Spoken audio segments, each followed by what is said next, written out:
بسم الله الرحمن الرحيم. السلام عليكم ورحمة الله وبركاته. حبايبي أصحابي متابعيني، ازيكم؟ عاملين ايه؟ وحشتوني طبعا.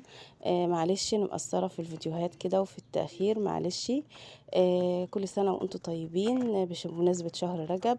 وما ننساش الدعوة لإخواننا الفلسطينيين وإخواتنا العرب، يا رب العالمين ننصرهم دائما يا رب العالمين. دلوقتي هنعمل أكلة سريعة سهلة، طبعا عارفينها.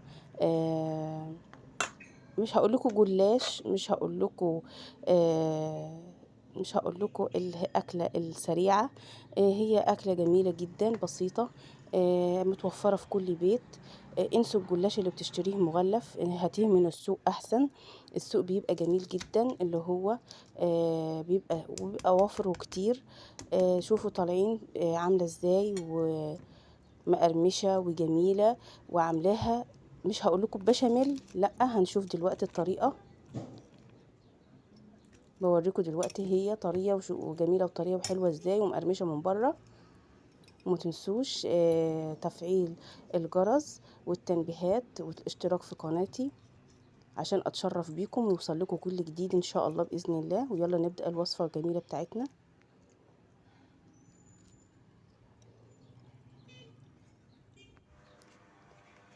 جبت طبق، حطيت فيه معلقه نشا، معلقتين نشا، معلقه ملح صغيره، معلقه بيكنج باودر، معلقتين دقيق. تمام. وقمت حاطه ده كله في طبق واحد وهقلبهم ميكس على بعض كده. بوريكم اهون.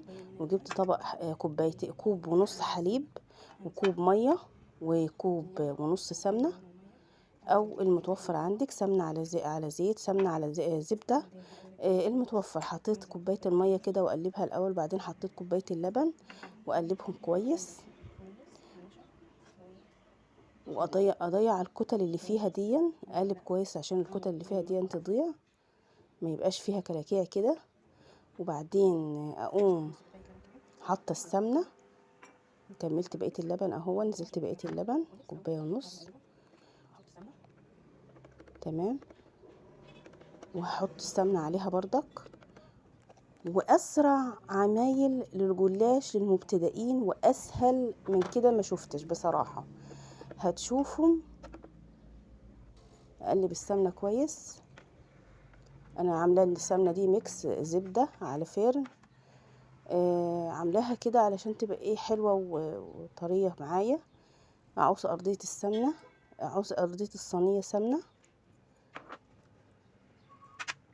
اوزعها كويس.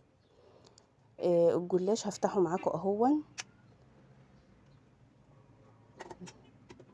ده الجلاش اللي انا بستعمله، السهل في استعماله وحلو وبيفرط معايا بصراحه وبيطلع جميل. هقوم فرداه بالطريقه دي. لو هو سليم كله مره واحده بشيل نص الصينيه احطها نص الجلاش اللي موجود معايا احطه مره واحده في الصينيه، وبحط معلقتين من الخليط اللي انا عملته عليها كده بالشكل ده.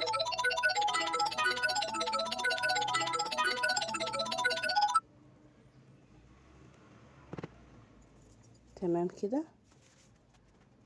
وهنص اشيله النص التاني احطه. انا شلت بس ورقتين دلوقتي عشان احط معلقتين من الخليط تاني بردك. تمام.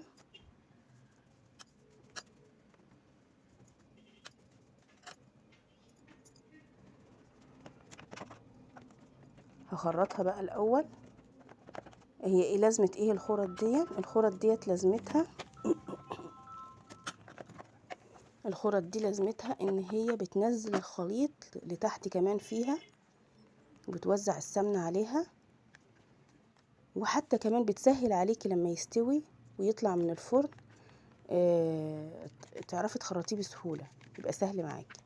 دلوقتي بردك انا دلوقتي الفرن والع مسخناه على اعلى درجه فيها، وما بهديش الفرن لما باجي بحطها زي ما هو على اعلى درجه بردك. انا عندي فرني مش حامي قوي من تحت، فبحط في الارضيه. انت لو فرنك طبعا حامي مش هتولعي الوش وهتحطي في الشبكه. انا بحط تحت وبحمر، بولع الوش وبعمل اللي تحت علشان ما بيبقاش حامي قوي. وبوريكم طلعت بالشكل الجميل ده، وبألف هنا لكل من كان له نصيب. ويلا للمبتدئين، وقومي تشجعي واعملي يلا وخليكي نشيطة. واسهل اكلة هتحبيها وتعمليها اسرع اكلة في رمضان على طول جنب اي اكلة تانية. وسلام.